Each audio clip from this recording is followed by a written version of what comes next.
Story की starting में हम एक आदमी को देखते हैं जिसको हॉस्पिटल लेकर आया जा रहा था। हमें उस आदमी का हाथ दिखाया जाता है जिसमें एक अजीब सा टैटू बना हुआ था। दो डॉक्टर उस आदमी का पोस्टमार्टम कर रहे होते हैं और तब हमें पता चलता है कि वो आदमी मर चुका है। एक डॉक्टर दूसरे डॉक्टर से कहता है, मैंने सुना है कि इस आदमी ने अपनी खुद की जान ले ली, लेकिन इसने ऐसा किया क्यों होगा? अभी तो इसकी ज़्यादा एज भी नहीं हुई। दूसरा डॉक्टर कहता है, लोगों की लाइफ में बहुत दुख होते हैं जिनका सामना करने से ज्यादा लोग अपनी जान लेना आसान समझते हैं। पहला डॉक्टर कहता है, वैसे इसकी शक्ल कुछ जानी पहचानी लग रही है। तो दूसरा डॉक्टर कहता है, शायद तुमने इसको किसी हिस्ट्री बुक में देखा होगा। उसके बाद वो दोनों डॉक्टर उस आदमी के ऑर्गन्स निकाल लेते हैं। तब हमें पता चलता है कि वो आदमी एक ऑर्गन डोनर था। उस आदमी की बॉडी से टोटल 6 ऑर्गन्स निकाल लिए जाते हैं। तभी वो दो डॉक्टर देखते हैं कि एक नर्स चिल्लाते हुए ऑपरेशन रूम से बाहर भाग रही होती है। वो दोनों डॉक्टर देखने के लिए ऑपरेशन रूम में जाते हैं तो वो देखते हैं कि उस आदमी की बॉडी राख में बदल रही थी। ये देखकर वो दोनों डॉक्टर शॉक हो जाते हैं। सीन चेंज होता है और हम बांसियो नाम की एक लड़की को देखते हैं जो कि अपने डैड के साथ डॉक्टर से बात कर रही होती है। यहाँ हमें पता चलता है कि इस आदमी के ऑर्गन्स में से हार्ट को बांसियो में ट्रांसप्लांट किया गया है। डॉक्टर शॉक होता है और उनको बताता है कि मुझे यकीन नहीं होता कि कुछ टाइम में ही बांसियो बिल्कुल ठीक हो गई। मैंने ऐसा केस पहली बार देखा है। फिर वो डॉक्टर बांसियो को हॉस्पिटल से डिस्चार्ज कर देता है। उसके बाद वो दोनों एक जगह खाना खा रहे होते हैं। बांसियो के डैड बांसियो के हाथ पर वो टैटू देखता है और बांसियो से कहता है, ये क्या तुमने अपने हाथ पर ये अजीब सा टैटू क्यों बनवाया है? बांसियो कहती है, मैंने नहीं बनवाया, ये शायद सर्जरी का साइड डिफेक्ट होगा। बांसियो अपने डैड से कहती है कि मैं भी टाइकोमांडो करना चाहती हूँ। यहाँ हमें पता चलता है कि बांसियो के डैड टाइकोमांडो टीचर हैं और वो टाइकोमांडो की कोचिंग चलाते हैं। बांसियो के डैड बांसियो से कहते हैं, नहीं तुम टाइकोमांडो नहीं कर सकती, तुम्हारी ऐसी कंडीशन में मैं नहीं चाहता कि तुमको कुछ हो। और फिर बांसियो की डैड रोने लगते हैं और रोते हुए कहते हैं, तुम्हारी फैमिली के मर जाने के बाद मैंने ही तुम्हें पाला है, तुम मेरे लिए सब कुछ हो और मैं तुम्हें कुछ नहीं होने दूंगा। यहाँ हमें पता चलता है कि बांसियो के डैड उसके रियल डैड नहीं है, उसको उन्होंने अडॉप्ट किया था। उसके बाद हम योंग चुल नाम के एक बूढ़े आदमी को देखते हैं और उसकी भी ऑर्गन सर्जरी हुई थी और उस आदमी के ऑर्गन्स को ही योंग चुल में लगाया गया था। लेकिन वहां पर कुछ औरतें योंग चुल के लिए प्रार्थना कर रही होती हैं क्योंकि उन सबको लग रहा था कि वो बच नहीं पाएगा। हम वहां पर योंग चुल की बेटी को भी देखते हैं, उसका नाम चुन हुआ होता है। वो किसी से फोन पर बात कर रही थी और कहती है, डैड के जाने के बाद उनकी कंपनी मेरी हो जाएगी। लेकिन तभी योंग चुन ठीक हो जाता है और वो जाग जाता है। सब लोग हैरान हो गए थे। चुन हुआ वहां पर आती है और योंग चुल को ठीक देखकर वो भी शौक हो जाती है। योंग चुल के हाथ पर भी वो टैटू बन गया था, यानी उस आदमी के ऑर्गन्स जिन जिनको दिए गए होंगे उन सभी के हाथों पर टैटू बन गया होगा। फिर हम वान सियो को देखते हैं जो कि अपने डैड की कोचिंग में होती है। वान सियो अपने डैड से कहती है, मैं टाइकवांडो करना चाहती हूँ, लेकिन उसके डैड उसको फिर से मना कर देते हैं। फिर उसके डैड उसको कुछ पैसे देते हैं और कहते हैं, इनसे अपने लिए नई जूते ले आना। वान सियो पास में एक छोटे बच्चे को देखती है जो कि पंचिंग बैग पर किक मारने की प्रैक्टिस कर रहा होता है। लेकिन बांसियो उसको रोकती है और सिखाती है कि किक कैसे मारी जाती है। लेकिन बांसियो जैसे ही पंचिंग बैग में किक मारती है वैसे ही पंचिंग बैग फट जाता है। ये देखकर वो शॉक होती है, उसके अंदर सुपर पावर आ गई थी। वहां पर उसके डैड आते हैं और उससे पूछते हैं क्या हुआ। तो बांसियो अपने आप को बचाने के लिए कहती है, ये पंचिंग बैग इस बच्चे ने फाड़ा है, ये बहुत ज्यादा टैलेंटेड बच्चा है। बांसियो अपनी सुपर पावर्स का टेस्ट करने के लिए सड़क पर भागती है। उसकी भागने की स्पीड बहुत तेज हो गई थी और वो बाइक वाले को भी इजीली पीछे छोड़ देती है। लेकिन उसकी स्पीड इतनी बढ़ गई थी कि फिर तो वो अपने आप को रोक ही नहीं पा रही थी। उसके सामने एक ट्रक होता है और वो उस ट्रक में जाकर टकरा जाती है, जिससे वो ट्रक पलटने ही वाला होता है। लेकिन तभी वांगसो उसको पकड़कर उसको गिरने से रोक लेती है। फिर हम योंग चुल और चुन हुआ को देखते हैं जो कि खाना खा रहे होते हैं और वो दोनों बैठकर बातें भी कर रहे होते हैं। बाद में चुन हुआ डॉक्टर के पास जाती है। उसी डॉक्टर ने वांग चुल की सर्जरी की थी। चुन हुआ उस डॉक्टर को सब कुछ बताती है।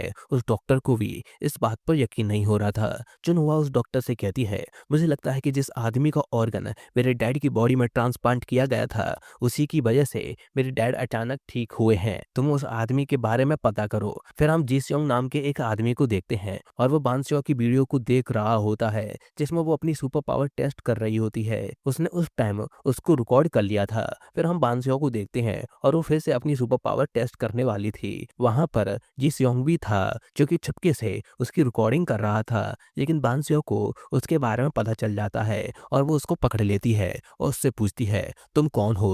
लेकिन तभी बानसियो जी सियोंग के हाथ पर भी उस टैटू को देखती है जो कि उसके हाथ पर भी बन गया था।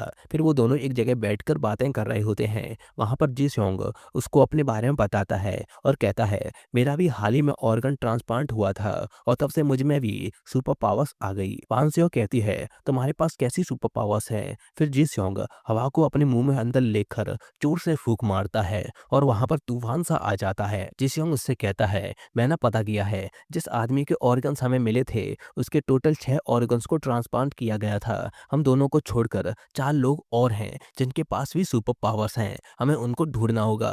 फिर हम गीडोंग नाम के एक इंसान को देखते हैं और वो तीसरा इंसान था जिसको उस आदमी के ऑर्गन मिला था। उसके अंदर इलेक्ट्रिसिटी को कंट्रोल करने की सुपर पावर थी। वो एक क्लब में जाता है और वहां पर चुटकी बजाकर अपनी पावर्स का यूज करके गेमिंग मशीन को कंट्रोल करके गेम जीतता है, जिससे वो बहुत सारे पैसे जीत जाता है। फिर हम बानसियो को देखते हैं जो कि एक रनिंग रेस में पार्टिसिपेट करती है और वो उस रेस को इजिली जीत जाती है। उसके बाद बानसियो सियोंग के साथ बैठी होती है।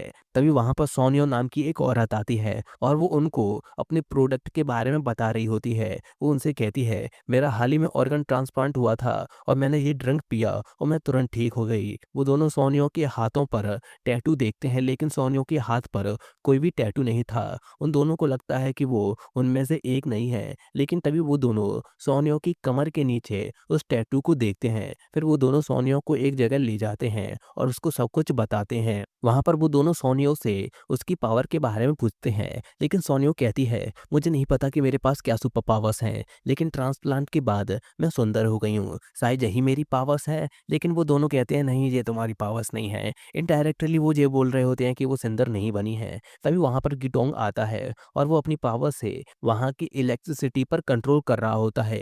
गिडोंग उन सभी को अपना इंट्रोडक्शन देता है और गिडोंग उन सब के बारे में भी उनको बताने लगता है, क्योंकि उसने उनके फोन्स को कंट्रोल करके उनके बारे में सभी डिटेल जान ली थी। गीडोंग जैसे ही जी स्योंग के बारे में कुछ बताने वाला होता है, तभी जी स्योंग उसको कुछ और बताने से रुक देता है। फिर वो सभी बैठकर बातें कर रहे होते हैं। सोनियो गीडोंग से उनकी टीम का लीडर बनने को कहती है, लेकिन जी स्योंग इसके खिलाफ होता है और इसी तरह उनके बीच में एक छोटी सी बहस हो जाती है। फिर हम योंग चुल को देखते हैं।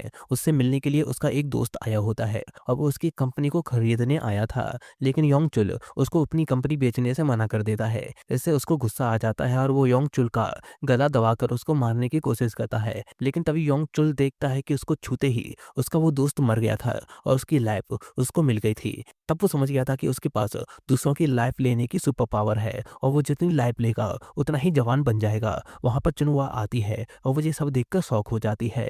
योंग चुन एक पेड़ को हाथ लगाता है तो वो पेड़ भी सूख जाता है। फिर हम याक सोन नाम के एक आदमी को देखते हैं और वो एक फैक्ट्री का मैनेजर होता है। तभी उस फैक्ट्री में एक वर्कर के साथ एक्सीडेंट हो जाता है। सब लोग पैनिक होने लगते हैं। तभी याक सोन चुपके से उसके पास जाकर उस वर्कर के ऊपर हाथ रखता है, जिससे उस वर्कर की चोटें ठीक होने लगती है। जिससे हमें पता चलता है कि वो पांचवा इंसान जिसको उस आदमी का ऑर्गन मिला था वो याक सोन है और याक सोन के पास किसी की भी चोट को ठीक करने की सुपर पावर्स होती है। लेकिन पावर यूज करने के बाद याक सोन को तुरंत पानी पीना पड़ता है। उसके बाद हम चुनवा को देखते हैं जो कि डॉक्टर के पास आती है और उसको ये सब बताती है। चुनवा उस डॉक्टर से कहती है उस आदमी के ऑर्गन जिन जिन लोगों को दिए गए हैं उनके बारे में पता करो। फिर हम बानसियो जी सियोंग और सोनियो को देखते हैं जो कि गीडोंग के आने का वेट कर रहे होते हैं। तभी उनके फोन पर गीडोंग का मैसेज आता है जिसमें उसने अपना लोकेशन भेजा था। फिर हम गीडोंग को देखते हैं जिसको कुछ गुंडों ने पकड़ लिया था और वो गुंडे उससे उसको दिए हुए उधार के पैसे वसूल करने के लिए आए थे। गीडोंग चुटकी बजाते हुए अपने फोन को कंट्रोल करके वॉन्सियो जी सियोंग और सुनियो को मैसेज भेज रहा था। इससे हमें पता चलता है कि गीडोंग को अपनी पावर यूज करने के लिए चुटकी बजानी पड़ती है। तभी वहां जी सियोंग आता है और वो उन गुंडों की तरफ बढ़ रहा होता है। वो गुंडे उससे पूछते हैं तुम कौन हो, लेकिन जी सियोंग उनके पास आते ही दूसरी साइड चला जाता है टॉयलेट करने के लिए। उसके बाद वहां पर वॉन्सियो और सुनियो आते हैं हैं और वो उन गुंडों से गीडोंग को छोड़ने के लिए बोल रहे होते हैं, लेकिन वो गुंडे हंसते हुए मना कर देते हैं। जी सियोंग वहां पर आता है तो वान से उसको पकड़कर उसकी नाक में गुदगुदी करती है, जिससे उसको छींक आ जाती है और वो सभी गुंडे हवा में उड़ जाते हैं। फिर वो लोग गीडोंग को लेकर वहां से भागते हैं, लेकिन वो गुंडे उनके पीछे पड़ गए थे। वहां पर चुनवा के भेजे हुए लोग भी आ गए थे और वो लोग भी उनका पीछा कर रहे थे, लेकिन वो लोग ऐसे तैसे करके उन लोगों से बचकर भाग जाते हैं। बाद में जी शोंग कहता है, आज हम बहुत बड़ी मुश्किल में पड़ गए थे और ये सब गीडोंग की वजह से हुआ। ये सुनकर गीडोंग गुस्से में सबको बता देता है जी सियोंग ने अपने दोस्त के साथ फ्रॉड किया था और उसके पैसे लेकर भाग गया। इससे जी सियोंग को गुस्सा आता है और वो गीडोंग पर हाथ उठा देता है, लेकिन गीडोंग भी अपनी पावर यूज करके जी सियोंग के अकाउंट के सारे पैसे गायब कर देता है। उनके बीच में लड़ाई होने ही वाली होती है, तभी वान स्यो और सुनियो उनके बीच में आकर उनकी लड़ाई को शांत कराती हैं। वान स्यो जी सियोंग को शांत कराती है और कहती है, तुमने कहा था कि मैं तुम्हारी दोस्त हूँ, लेकिन जी सियोंग कहता है, नहीं मैं तुम्हारा दोस्त नहीं हूँ, मैंने जी बस ऐसे ही बोल दिया था क्योंकि मुझे तुम पर तरस आ रहा था, क्योंकि तुम्हारा कोई दोस्त नहीं था। जी सुनकर वान स्यो दुखी हो जाती है। जी सियोंग वहां से चला जाता है। फिर हम वान स्यो को उसके घर पर देखते हैं। वहां पर उसके डैड आते हैं और उससे पूछते हैं, तुम कहाँ पर थी, मैंने आज तुम्हें बहुत ढूंढा, क्या तुम अपने दोस्तों के साथ थी? लेकिन वान स्यो रोते हुए अपने डैड से कहती है, मेरा कोई दोस्त नहीं है और मेरा कोई दोस्त बनना भी नहीं चाहता, क्योंकि मैं एक यूजलेस इंसान हूँ। आपको भी मेरा डैड बनने की जरूरत नहीं है, आपके यहाँ होने से मेरा दम घुटता है। और फिर वो वहां से चली जाती है। उसके डैड उसके बोले गए कटु शब्दों से काफी हर्ट हो जाते हैं। उसके बाद हम चुनवा को देखते हैं और उसको उन सभी के बारे में पता चल गया था। चुनवा अपने आदमियों से उनको किडनैप करने को कहती है। फिर हम जी स्योंग और वान स्यो को देखते हैं। वहां पर जी स्योंग वान स्यो से माफी मांगता है। जी स्योन वान स्यो से कहता है, मैंने अपने दोस्त के साथ कोई फ्रॉड नहीं किया, मेरे साथ ही एक आदमी ने फ्रॉड किया था जिसमें मेरे और मेरे दोस्त के पैसे चले गए थे। वान स्यो कहती है, मुझे तुम पर यकीन है, वैसे तुमने रात में बोला था कि तुम मेरे दोस्त इसलिए बने क्योंकि तुम्हें मुझ पर तरस आता है, क्या ये सच है? जी स्योंग कहता है, नहीं ऐसा नहीं है, मैंने बस गुस्से में बोल दिया था। फिर हम याक सोन को देखते हैं और वो जिस फैक्ट्री में काम करता है उसमें एक हानिकारक गैस ब्लास्ट हो जाता है। फैक्ट्री के बाहर ही वान स्यो और जी स्योंग के साथ गीडोंग और सुनियो होते हैं जो कि इस ब्लास्ट को देख लेते हैं। वहीं अंदर याक सोन को पता चलता है कि अंदर एक आदमी फंस गया है और वो डोर ओपन करने की कोशिश कर रहा था, लेकिन डोर ओपन नहीं हो रहा था। तभी वहां पर वान स्यो आ जाती है और वो अपनी किक से उस डोर को तोड़ देती है, लेकिन फिर वो दूसरे दरवाजे को तोड़ने की कोशिश करती है, लेकिन वो बहुत मजबूत होता है इसलिए वो उसको तोड़ नहीं पा रही थी। लेकिन तभी वहां पर गीडोंग आ जाता है और वो चुटकी बजाता है और डोर ओपन हो जाता है और फिर वो लोग उस आदमी को बचाकर बाहर ले आते हैं, लेकिन उस आदमी की कंडीशन बहुत खराब थी। लेकिन तभी याक सोन अपनी पावर यूज करके उस आदमी को ठीक कर देता है। वो लोग उसके हाथ पर भी टैटू देखते हैं और वो समझ जाते हैं कि याक सोन भी उन्हीं की तरह है, लेकिन पावर यूज करने की वजह से याक सोन की तबीयत खराब होने लगती है। याक सोन उनसे पानी लाने को कहता है। गीडोंग पानी लाने के लिए वहां से जाता है, लेकिन उसके जाते ही वहां पर गैस सिलेंडर्स गिर जाते हैं और उनमें से गैस लीक होने लगती है। वान स्यो याक सोन को उठाकर सबके साथ वहां से भागती है, लेकिन तभी सुनियो को याद आता है कि उनके साथ गीडोंग नहीं है। फिर हम गीडोंग को देखते हैं जो कि पानी लेकर वहां पर आता है, लेकिन वो देखता है कि वहां पर कोई भी नहीं है। लेकिन तभी गैस की वजह से उसकी कंडीशन खराब होने लगती है और वो बेहोश होने लगता है। लेकिन तभी वहां पर जी स्योंग आता है और वो उसको पकड़कर उसको किस कर लेता है, उसको सीपीआर देने के लिए। उसके बाद वो सभी लोग रेस्टोरेंट में बैठकर बातें कर रहे होते हैं। इस बार उनके साथ याक सॉन भी होता है।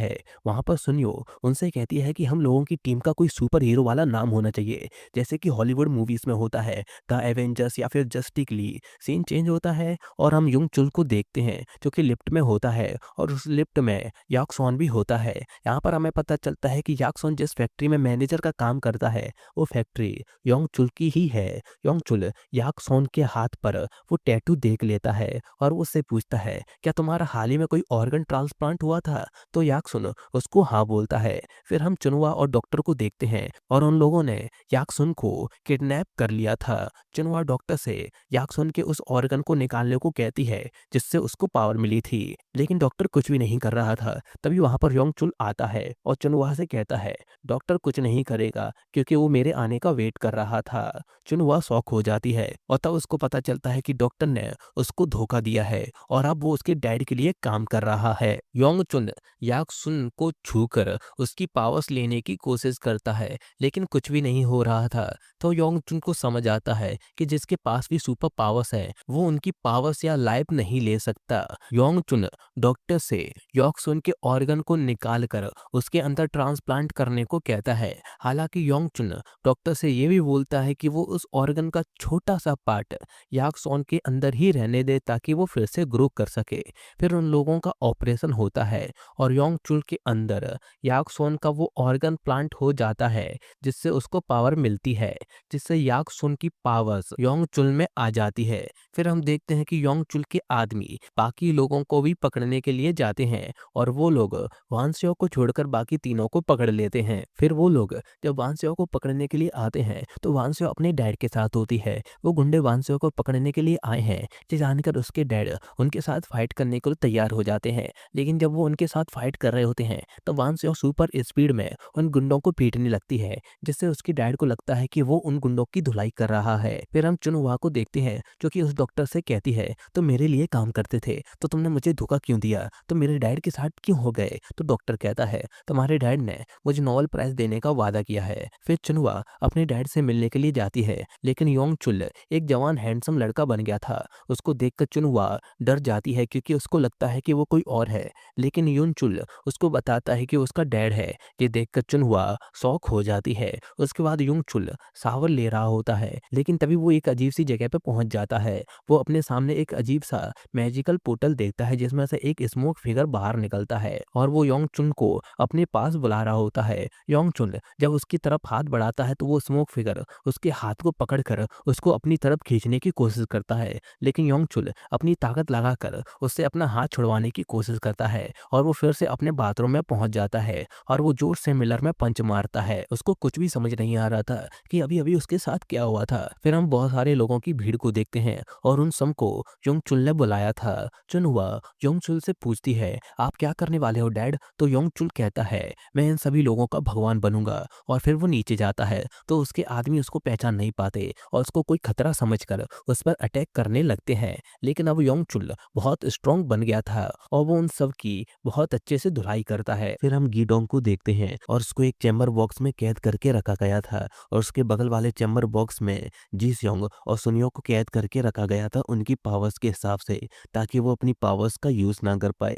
गीडोंग की उंगलियों को ब्लॉक करके रखा गया था ताकि वो चुटकी बजाकर अपनी पावर्स का यूज ना कर पाए, लेकिन फिर वो अपने पैर से चुटकी बजाने की कोशिश कर रहा होता है। स्टार्टिंग के कुछ अटेम्प्ट्स तो उसके फेल होते हैं, लेकिन बार बार प्रैक्टिस करने के बाद वो पैर से चुटकी बजाने लगता है। वो खुश होता है, लेकिन तभी वहाँ पर कुछ लोग आते हैं और वो उसको पकड़कर ले जा रहे होते हैं। वो जल्दी से अपने पैर की चुटकी बजाकर अपनी पावर्स यूज़ करता है और वॉन स्यों को मैसेज करता है कि उनको किडनैप कर लिया गया है और वो उसको अपनी लोकेशन भेजता है। और गीडोंग जाते जाते अपनी पावर से जी स्योंग और सुनियो की चैम्बर की गेट को ओपन कर देता है। ये देखकर बानशो उनको बचाने के लिए जाती है तो उसके डैड उसको रोकते हैं और कहते हैं, मुझे पता है तुम कहाँ जा रही हो, लेकिन मैं तुम्हें अकेले नहीं जाने दूंगा। पांसियो कहती है, क्या आपको पता था कि मेरे पास सुपर पावर्स हैं। तो उसके डैड कहते हैं, एक बच्चा कभी भी अपने डैड से कुछ नहीं छुपा पाता। पांसियो अपने डैड से कहती है, मेरे दोस्तों को किडनैप कर लिया गया है, वो लोग मेरे पहले दोस्त हैं और मैं उनको खोना नहीं चाहती। और वो इमोशनल होकर अपने डैड को गले लगा लेती है। फिर उसका डैड उसके साथ गाड़ी में बैठकर उनको बचाने के लिए जाता है। उसके बाद हम योंग चुन को देखते हैं और वो लोग गीडोंग का डोनर ऑर्गन जो कि उसकी एक आंख थी उसको निकाल कर योंग चुल में लगा देते हैं ऑपरेशन करके, जिससे गीडोंग की पावर्स भी योंग चुल को मिल जाती है। और फिर योंग चुल सभी लोगों के पास आता है और उनको बताता है, मैं तुम लोगों का भगवान हूँ। लेकिन कोई भी उसकी बात पर यकीन नहीं करता। ये देखकर वो सामने वाली दीवार में जोर से पंच मारता है जिससे वो दीवार टूट जाती है। ये देखकर सभी लोग शॉक हो जाते हैं। फिर योंग चुल वहां पर कुछ डिसेबल लोगों को याक्सुन की पावर से, जो कि अब उसके अंदर थी, उससे वो उनको ठीक करने लगता है। इससे वो लोग सच में उसको भगवान मानने लगते हैं। वहीं वानस्यो और उसके डैड वहां पर आ गए थे। फिर उनके सामने योंग चुन आता है। योंग चुन वानस्यो से कहता है, तुम बहुत ही सुंदर हो। ये सुनकर वानस्यो शर्माते हुए स्माइल करती है। योंग चुन वानस्यो के डैड से कहता है, मैं आपको जानता हूँ, आप बहुत ही पॉपुलर टाइकवांडो टीचर हैं, मैंने आपके बारे में बहुत सुना है। और फिर वो उससे हाथ मिलाने की कोशिश करता है, लेकिन वानस्यो उसके हाथ पर टैटू देख लेती है और उसके डैड के हाथ मिलाने से पहले ही वानस्यो योंग चुल को जोर से किक मारकर उसको अपने डैड से दूर फेंक देती है। योंग योंगचुल खड़ा होता है, उसका हाथ टूट गया था लेकिन वो पानी पीता है और उसका हाथ ठीक हो जाता है। ये देखकर वांसियो शॉक होती है। योंगचुन वांसियो से कहता है, तुम्हारे अंदर हार्ट ट्रांसप्लांट हुआ था ना, मुझे तुम्हारा हार्ट चाहिए। लेकिन तभी वहां पर जी स्योंग और सुनियो आ जाते हैं। वो लोग वांसियो के पास आते हैं तो उन लोगों को पता चलता है कि वांसियो के साथ उसके डैड भी आए हुए हैं। तो वो लोग उसके डैड के साथ बात करने लगते हैं और अपना अपना परिचय देने लगते हैं। योंगचुल उनसे कुछ बोल रहा होता है लेकिन वो लोग अपनी बातों में उसकी बातों को इग्नोर करने लगते हैं। इससे उसको बहुत गुस्सा आता है और वो जोर से उन पर चिल्लाता है। सुनियो उससे कहती है, हमारे बाकी के दोस्त कहाँ हैं? तो योंगचुल अपने हाथ का टैटू दिखाता है और कहता है,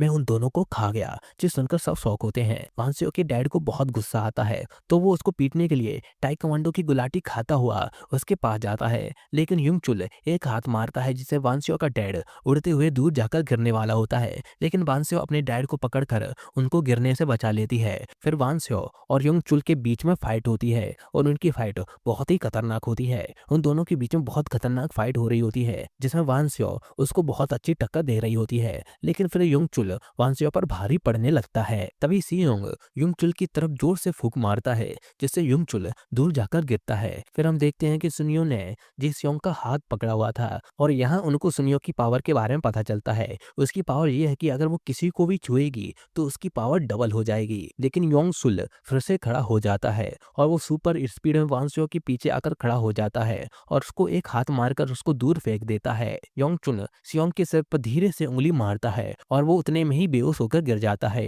योंगचुन सुनियो से कहता है, मुझे तुम्हारी पावर चाहिए, और फिर वो सुनियो को छूता है। लेकिन तभी योंगचुन और सुनियो दोनों को फिर से वही स्मोकिंग वाला फिगर दिखता है। ये देखते ही योंगचुन तुरंत सुनियो से दूर हट जाता है। उन दोनों को कुछ भी समझ नहीं आ रहा था कि अभी अभी क्या हुआ। फिर हम गीडोंग और याकसोन को देखते हैं जो कि ऑपरेशन रूम में थे।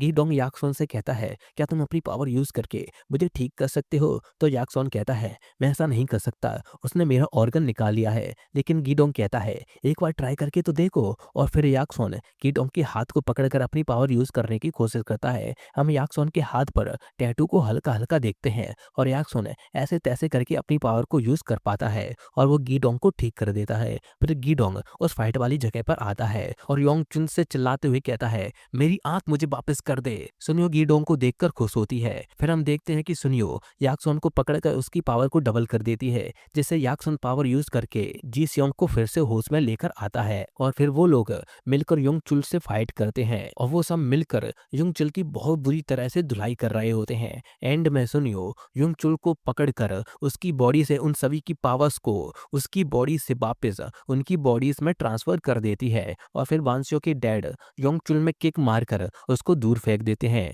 योंगचुल फिर से बूढ़ा हो गया था और वहां पर आए लोग उसकी ऐसी कंडीशन देख लेते हैं। उसके बाद वो पांचों हीरोज बाहर आते हैं। वहां पर सुनियो कहती है, हमें अपनी टीम का नाम रख लेना चाहिए, अब तो हमने एक सुपर विलन को भी हरा दिया। वो लोग टीम का नाम सोच रहे होते हैं। तभी वांसियो कहती है, हमारी टीम का नाम हाई फाई होगा। और इसी के साथ ये मूवी खत्म हो जाती है। लेकिन इस मूवी में बहुत सारी चीजें थी जिनके बारे में हमें इस पार्ट में नहीं बताया गया। शायद इसका पार्ट 2 भी आएगा। मुझे ये मूवी बहुत अच्छी लगी। थोड़ा सीजीआई अच्छा नहीं था, बाकी मूवी बहुत अच्छी थी और अमेजिंग फाइट सीन्स थे।